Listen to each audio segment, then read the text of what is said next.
ఈరోజు BJP party కేంద్ర ప్రభుత్వంలో ఉన్న బీజేపీ పార్టీ బడ్జెట్ ప్రవేశపెట్టడం జరిగింది. ఈ బడ్జెట్ అనడం కంటే దీన్ని ఎన్నికల మేనిఫెస్టో అనడమే కరెక్ట్ కాబోలు. ఎన్నికల మేనిఫెస్టో అయితే ఏది పడితే అది చెప్పొచ్చు, ఏ వివరాలు లేకుండా చెప్పొచ్చు, ఏ హామీ అయినా ఇవ్వచ్చు. కానీ బడ్జెట్ అయితే నంబర్స్తో కూడింది, డీటెయిల్స్ ఇస్తూ, నంబర్స్ చెప్తూ, టైం ఫ్రేమ్ చెప్తూ చేయాల్సింది బడ్జెట్. మరి బీజేపీ పార్టీ ప్రవేశపెట్టిన ఈ బడ్జెట్ ఎన్నికల మేనిఫెస్టోను తలపిస్తుంది. 4 అంశాలు మాత్రమే మాట్లాడారు ఆంధ్ర రాష్ట్రం గురించి. వీటిల్లో బడ్జెట్ ప్రవేశపెట్టక ముందు చంద్రబాబు గారు 1,00,000 కోట్ల రూపాయలు ప్రతి సంవత్సరము మాకు అవసరం ఉంటుంది వివిధ ప్రాజెక్టులకి అని చెప్పారు. అసలు చంద్రబాబు గారు ఆ 1,00,000 కోట్లు అన్న ఫిగర్కి ఎలా వచ్చారో మాకైతే అర్థం కాలేదు. బికాస్ ఆంధ్ర రాష్ట్రం ఏర్పడిన రోజున విభజన చట్టంలో ఉన్న అన్ని హామీలను ఆర్థికంగా లెక్కేస్తే వాల్యూ కడితే కనీసం 12 లక్షల కోట్ల నుంచి 15 లక్షల కోట్ల వరకు విలువ చేస్తుంది. కానీ చంద్రబాబు గారు ఇవేవి పట్టించుకోకుండా 1,00,000 కోట్లు 5 సంవత్సరాలకు 5 లక్షల కోట్లు అని వాల్యూ కట్టినట్టుంది. చంద్రబాబు గారేమో 1,00,000 కోట్లకు అడిగారట.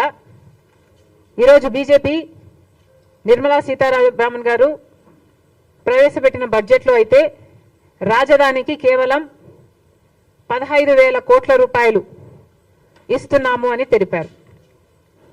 దీంతో పాటు పోలవరం ప్రాజెక్టుకి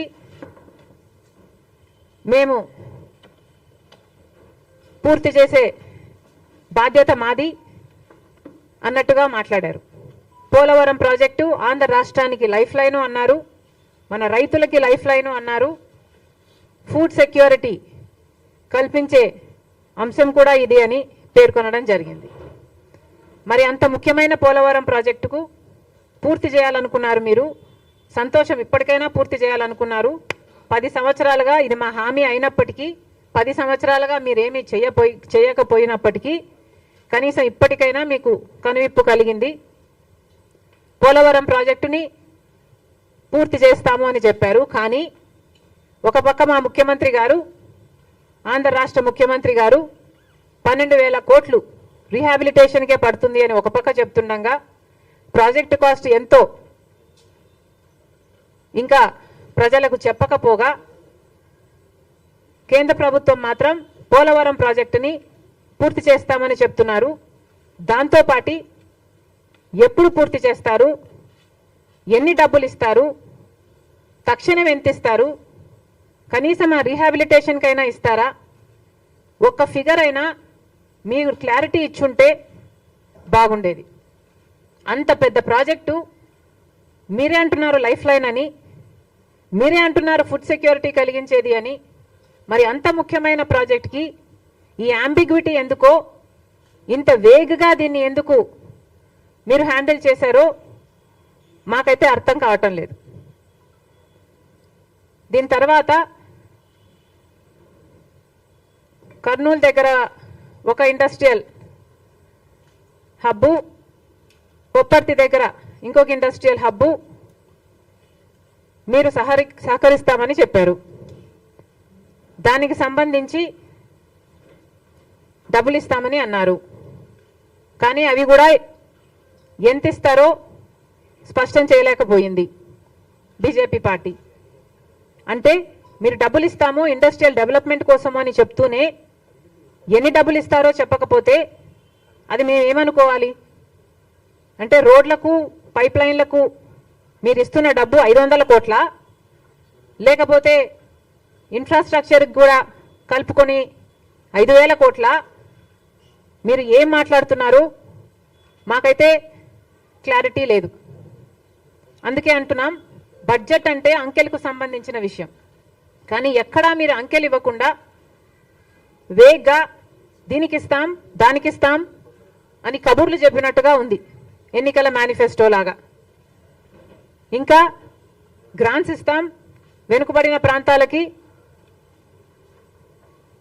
ఉత్తరాంధ్రకైతేనేమి, రాయలసీమకైతేనేమి, ప్రకాశంకైతేనేమి గ్రాంట్స్ ఇస్తామని చెప్పారు.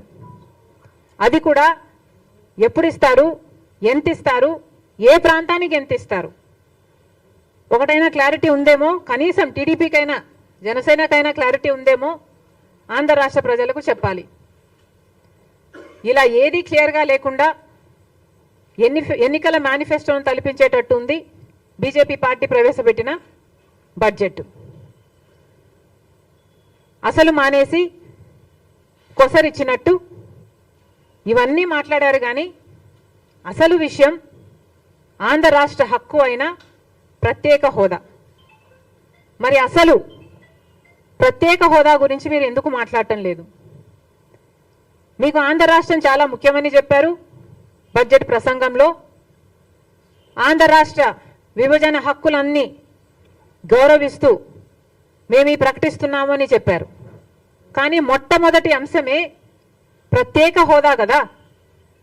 మరి ఇవన్నీ మీరు ప్రకటించి అసలైన దాని గురించి అసలు మీరు మాట్లాడకనే పోతే మరి ప్రత్యేక హోదా మీరు ఇవ్వదలుచుకోవటం లేదా? ఇవ్వదలుచుకోకపోతే చెప్పే ధైర్యం మీకుందా? మోడీ గారు వచ్చి తిరుపతిలో సభ పెట్టి 5 సంవత్సరాలు కాదు 10 సంవత్సరాలకు ప్రత్యేక హోదా అని తెలుగు ప్రజలందరికీ, ఆంధ్ర రాష్ట్ర ప్రజలందరికీ మాటిచ్చిపోవడం జరిగింది. మరి ఆ మాటను మీరు నిలబెట్టుకోవడం లేదు అని మీరు చెప్పదలుచుకున్నారా? మరి ప్రస్తావనే లేదు అంటే మిమ్మల్ని ఏమనుకోవాలి?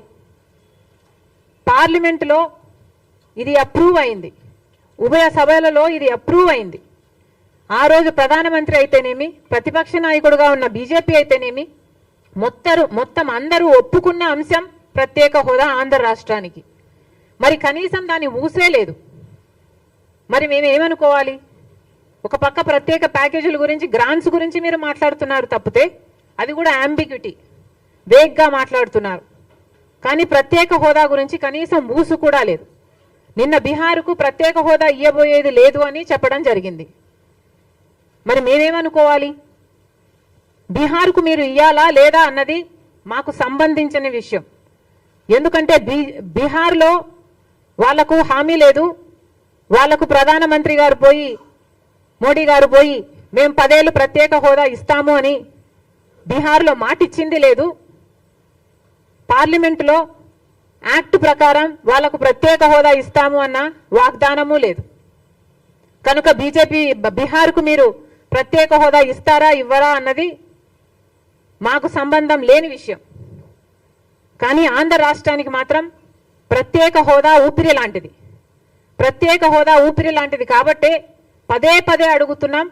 ప్రత్యేక హోదా మా హక్కు అయినప్పుడు, ప్రధానమంత్రి హోదాలో మోడీ గారే మాటిచ్చినప్పుడు, సభలలో పార్లమెంటులో ఇది యాక్ట్ అయినప్పుడు దీన్ని అమలు చేయాల్సిన బాధ్యత అధికారంలో ఉన్న బీజేపీ పార్టీకి లేదా?